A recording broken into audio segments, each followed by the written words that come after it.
वाला भाई बहन, पुस्तक जो ना आहे अयूब। तो सुनो, अयूब जो पहलो अध्याय ने तंहिंजी पहली कलम में कोरो लिखल आहे। उस देश में हिकिड़ो माण्हू वो, इन जो ना अयूब वो। उ निर्दोष प्रमाणिक वो ने ईश्वर भक्त ने बूंडाईનું છેટો રહેવારો वो। उ देश जो ना आहे। हाणे उस देश विશે ચોક્કસ ભૌગોલિક ક્ષેત્ર, ચોક્કસ સ્થળ નક્કી કरणो मुश्किल आहे, पण उस देश मध्य पूर्व जे देश में जाजो हिकिड़ो देश वो। योसेफस ना जो यहूदी इतिहासकार उस देश विશે केतिरीक माहिती पूरी पाड़े थो। इन जी माहिती प्रमाणे अयूब सीरिया एतिरे क आराम जे रण जी आजूबाजू कितेक रहंदो हूंदो। हाणे अयूब कहिड़ो माण्हू वो, इन जी माहिती पहली कलम में ॾिने में आ वई आहे। अयूब पहलो अध्याय ने पहली कलम प्रमाणे अयूब ईश्वर जी नज़र में निर्दोष प्रमाणिक ईश्वर भक्त ने बूंडाईનું છેટો રહેવારો ખાસો માણું वो। બે શબ્દ में चऊं तो उ संपूर्ण माण्हू वो। संपूर्ण एतिरे कहिड़ो माण्हू? संपूर्ण माण्हू एतिरे ईश्वर સાથે જે સંબંધ में संपूर्ण माण्हू। उ ईश्वर के व्यक्तिगत रीते ने अंगत रीते ओळखंदो हो। उ व्यक्तिगत ने अंगत रीते ईश्वर जी आराधना भक्ति कहींदो हो। उ ईश्वर जे ध्रामे रहंदो हो। अयूब ईश्वर के जेको अर्पण कहींदो हो, उ दहनार्पण एतिरे भस्म करे में अचे अहिड़ा अर्पण हुआ। ईश्वर जी प्रेरणा ने स्वेच्छा से भजन करे जे भाव साथे ईश्वर के दहनार्पण चढ़ाई में अचींदा हुआ। ईश्वर जी आराधना भक्ति करींदल व्यक्ति इनू अजाणता पाप थी वञे तॾहिं उन पाप जी माफ़ी ला ईश्वर के दहनार्पण चढ़ाईंदी हुई। अयूब नियमित रीते ईश्वर के पंहिंजा जीवन अर्पण कहींदो हो। हिन कारणे अयूब के निर्दोष ने प्रमाणिक व्यक्ति तरीके ओळखे में अचींदो हो। अयूब के हिन अर्थ में संपूर्ण व्यक्ति तरीके ओळखे में आयो आहे। अयूब ईश्वर जे ध्रा में जीवे वारो माण्हू हो। एतिरे क अयूब के ईश्वर ला मान सम्मान हो। इनके ईश्वर ला सच्ची भावना हुई ने ईश्वर प्रत्ये जे पवित्र भाव से आराधना भक्ति करे जी समझण हुई। मित्र, माण्हू जेको ईश्वर जे ध्रा में जीवे तो उ दुष्टता भ्रष्टता ने बूंडाईનું छेटो रहतो।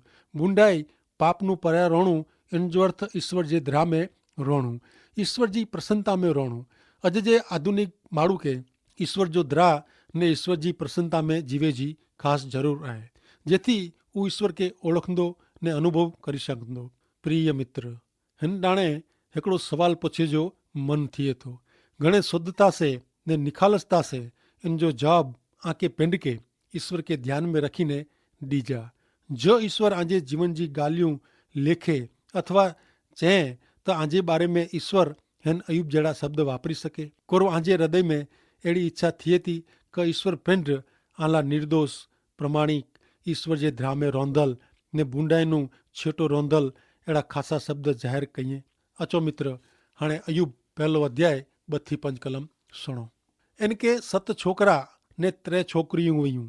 वरी 7,000 घेटा, 3,000 उठ, 500 जोड़ बड़द, 500 जोड़ गडोड़ी ने घणे माल मिल्कत उन जी संपत्ति हुई। तंहिंला उ पूर्व जे लोक में मिणीનું वॾो पुरुष लिखंदो हो। इन जे छोकिरे मिजाजो हरेक पिंड जे घरे मिजबानी ॾींदो हो ने पंहिंजी 3 भेणूं के पिंड भेरियूं खाधे पीते ला बोलाईंदा हुआ। उन जी उजवणी जा ॾींहं पूरा थिया पोइ अयूब उन खे बोलाईने पवित्र कहींदो हो ने सवारे वहेलो उथीने उ उन जी गणतरी प्रमाणे हरेक ला दहनार्पण कहींदो हो। उ चवंदो हो कि कदाच मुंहिंजा छोकरा पाप करीने पंहिंजे हृदय में देव जो इनकार कयो वे। तंहिंला अयूब हिन प्रमाणे हमेशा पापार्थार्पण कहींदो हो। कलम 2-4 में अयूब ने इन जा कुटुंबी जन जी जाहो जलाली विषे जणाए में आयो आहे। अयूब वटे 7,000 घेटा हुआ, 3,000 उठ हुआ, 500 गडोड़ी ने घणे सरसामान हो। पूर्व जे लोक में उ मिणीનું वॾो माण्हू साहूकार माण्हू लेखांदो हो। मित्र, ही वो अयूब पहले जे समय में ढोर संपत्ति से माण्हू जी साहूकारी लेखे में अचींदी हुई। वरी अयूब जो कुटुंब पण वॾो हो। 7 छोकरा, 3 छोकरियूं, ही मिड़े सुख में ने आबादी में मौज मजा कईंदा हुआ ने अहिड़े में पण अयूब विषय 1-5 कलम में कोरो जणाए में आयो आहे। अयूब इन जी जाहो जलाली में मौज मस्ती में ईश्वर के भुलियो न आहे। सचई अयूब ईश्वर जे ध्रा में जीवे वारो माण्हू हो। अयूब जो ईश्वर साथे जो संबंध सीधो हो।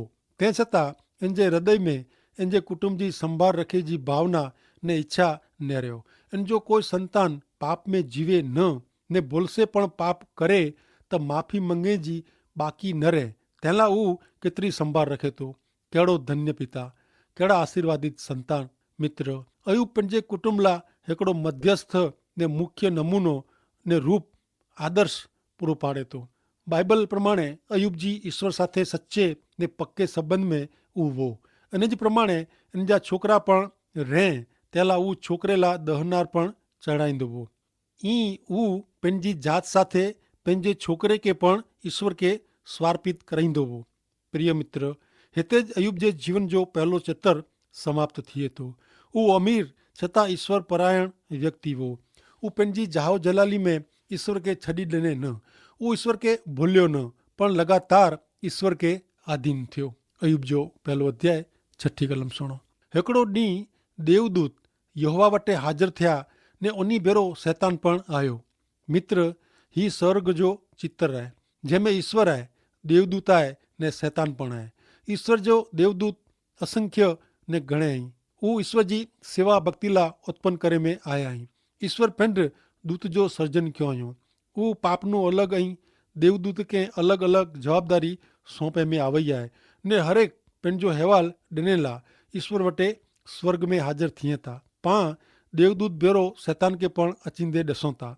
शैतान ने ऊ वरी स्वर्ग में, केड़ो विचित्र।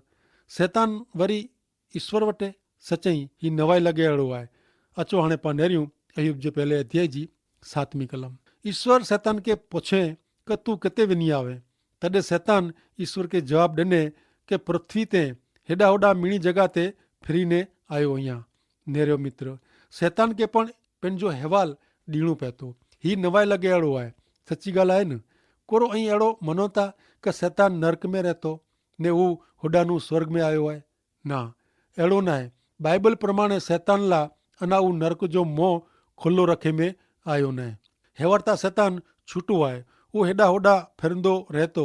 हेवर इन खे स्वतंत्रता ॾिने में आवई आहे। पण हू ईश्वर नू वधू क वॾो न आहे। ईश्वर जो इन ते पूरो अधिकार आहे। पवित्र ग्रंथ बाइबल में एफेसिय जे पत्र जे 6 अध्याय में जणाए प्रमाणे शैतान के अंधारे जी शक्ति जो सत्ताधीश तरीके ओळखाए में अचे थो।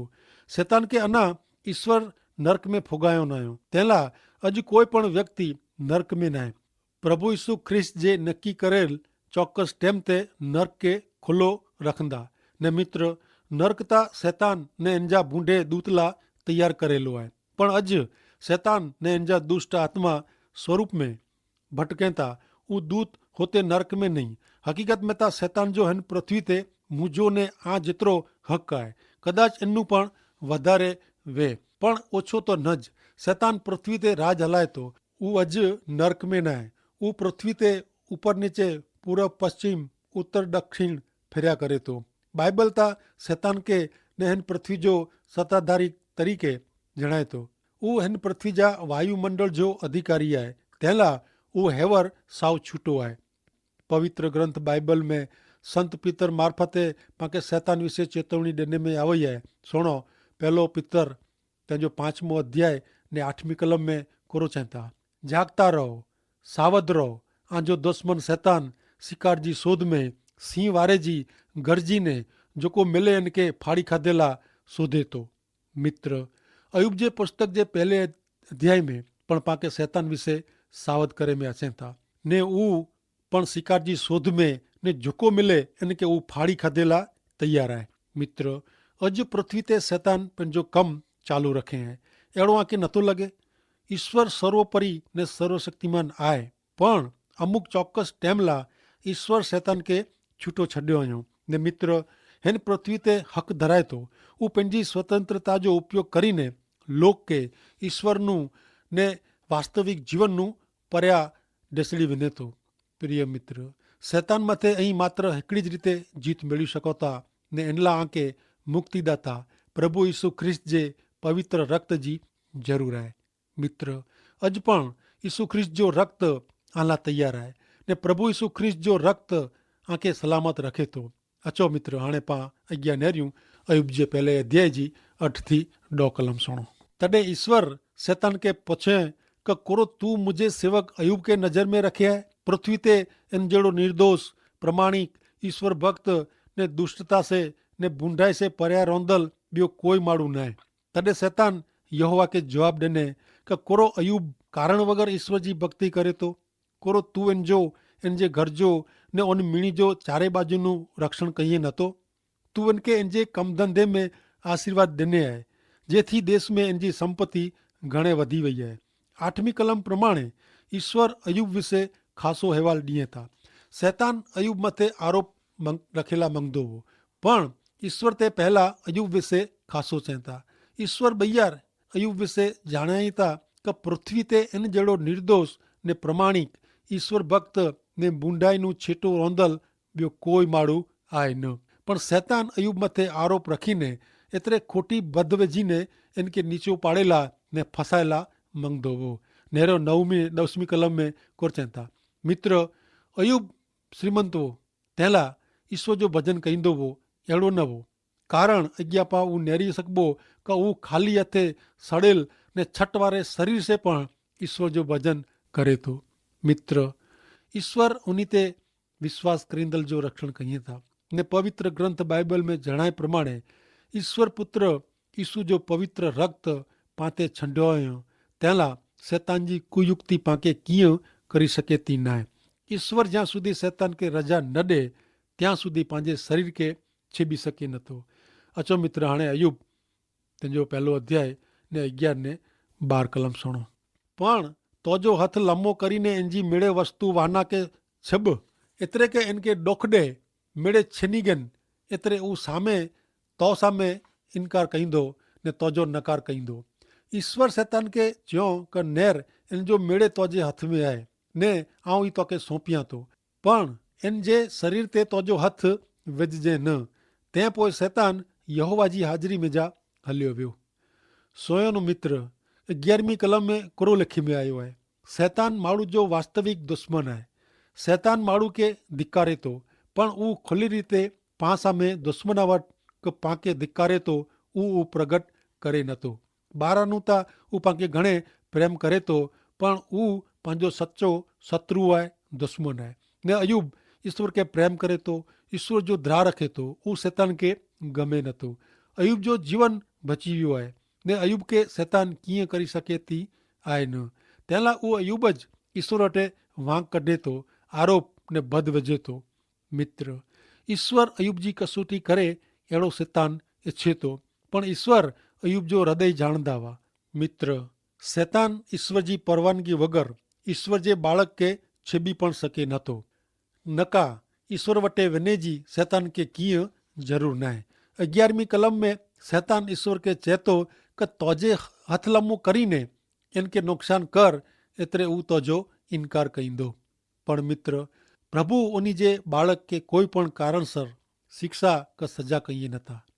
उता शैतान एड़ो इच्छे तो कि अयूब जो मेड़े नाश थी वने ने इन जे शरीर में भयंकर दुख करे एड़ो रोग थिए दुख थिए पीड़ा थिए एड़ो रोग उत्पन्न कहिए। एड़े समय में ईश्वर उन्हीं जे संतान जो रक्षण कहिए था। 12મી कलम में जणाय प्रमाणे ईश्वर पांजा शरीर ने पांजा आत्मा जा अधिकारी हैं पांजा उत्पन्न कहींदल नहीं। ईश्वर सिवाय पांजे शरीर ते बे कंहिंजो पण अधिकार आए न। हाँ ऊ शक्य है कि माण्हू ईश्वर इच्छा विरुद्ध वञी ने पंहिंजे शरीर के अशुद्ध करे अथवा पंहिंजे शरीर जो नाश करे। मित्र जीवन ने मरण ईश्वर जे हथ में आए। हकीकत में ईश्वर माण्हू के जीवन ला सर्जन क्यों। मित्र आजे जीवन में अचे था ऊ दुख मुश्किली हलाईंदल ईश्वर न है पण शैतान है। नेड़े समय में कोरो अहीं ईश्वर के वधु आधीन थिया आहियो कि ईश्वर के श्राप ॾियो था।